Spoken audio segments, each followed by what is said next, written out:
ஈரல் பொரியல் வந்து ரொம்ப டேஸ்ட்டாக இருக்கும். அட் த சேம் டைம் வந்து ஸ்பைசியாகவும் இருக்குங்க. ஏன்னா பெப்பர் வந்து நம்ம தூக்கலா போட்டு பண்ணுறனால நல்லா ஸ்பைசியாக இருக்கும். இந்த டேஸ்ட் வந்து எல்லாத்துக்குமே ரொம்ப பிடிக்குங்க. ஜஸ்ட்டு வந்து ட்ரை பண்ணி பாருங்கள். ஒன்ஸ் நீங்கள் வந்து ட்ரை பண்ணிட்டீங்கன்னா இந்த மெத்தடில் தாங்க ஈரல் எப்பயுமே பொரிப்பீங்க. ஸோ வாங்க எப்படி பண்ணலாங்கிறத வீடியோக்குள்ளே பார்க்கலாம். Hi friends, welcome to D3 channel. இன்றைக்கி ஈரல் தாங்க நம்ம பண்ண போகிறோம். ஈரல்னு எடுத்துக்கிட்டானா அது வந்து ரத்த உற்பத்திக்கு ரொம்ப ஹெல்ப்ஃபுல்லாக இருக்குங்க. ஸோ கொஞ்சம் அனிமிக்காக இருக்கிறவங்க வந்து அடிக்கடி இதை எடுத்துக்கிட்டிங்கன்னா கொஞ்சம் பெட்டராக வந்து நீங்கள் ஃபீல் பண்ணுவீங்க. இப்போ நம்ம அந்த ஈரல் வந்து ஒரு 3 டைம்ஸ் வந்து வாஷ் பண்ணிக்கலாங்க. வாஷ் பண்ணிவிட்டு சின்ன சின்ன பீஸாக வந்து நம்ம கட் பண்ணுறோங்க.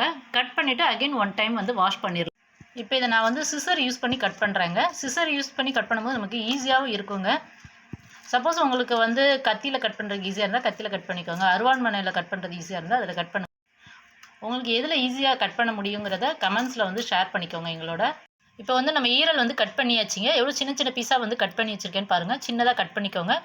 ஸோ அதில் இந்த மாதிரி தோல் மாதிரி இருக்குங்க. அதை வந்து எடுத்துருங்க. எடுத்து கீழே போட்டுருங்க. அது வந்து நல்லா இருக்காதுங்க. இப்போ கட் பண்ணதுக்கு அப்புறம் நம்ம 1 டைம் வந்து வாஷ் பண்ணிடலாங்க. ஸோ இப்போ வந்து ஈரல் வந்து கழுவிட்டு நம்ம வந்து இந்த ஃபில்ட்ரு யூஸ் பண்ணி ஃபில்ட்ரு பண்ணி வச்சுருக்கோங்க. அதுதான் இப்போ நம்ம பார்க்குறது.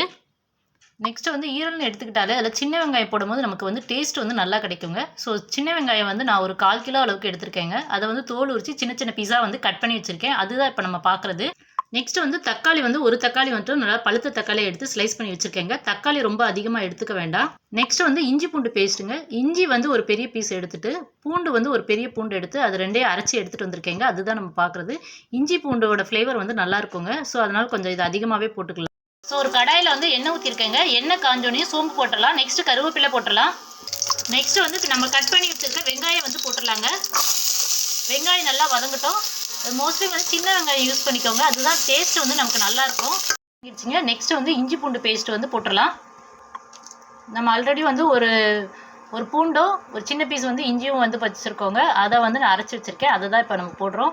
ஸோ இதையும் நல்லா வதக்கிக்கலாம். ஸோ நெக்ஸ்ட்டு வந்து நம்ம கட் பண்ணி வச்சுருக்க தக்காளி போட்டுடலாம். தக்காளி நல்லா வதங்கட்டும். ஸோ இப்போ இந்த ஈரல் பொரியலுக்கு தேவையான உப்பு வந்து நம்ம போட்டுடலாங்க. தக்காளி நல்லா வதங்கட்டும். ஸோ தக்காளி வந்து நல்லா வதங்கிடுச்சிங்க. நெக்ஸ்ட்டு வந்து தண்ணி ஆட் பண்ணிடலாங்க.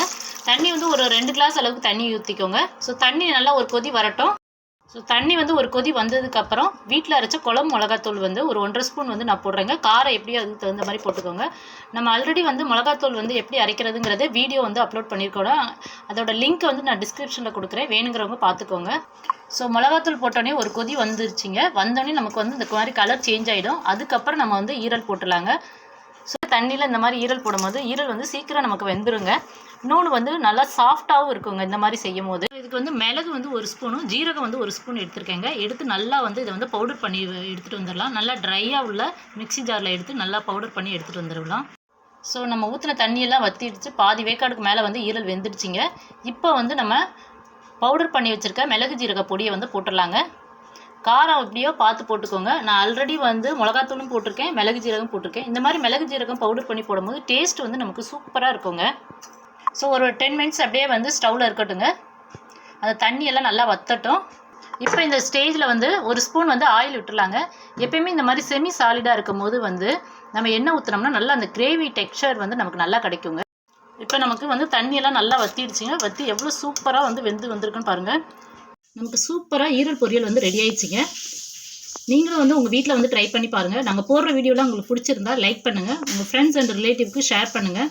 மறக்காமல் D3 சேனலை சப்ஸ்கிரைப் பண்ணி தொடர்ந்து உங்கள் சப்போர்ட்டை கொடுத்துக்கிட்டு இருங்க. Thank you so much.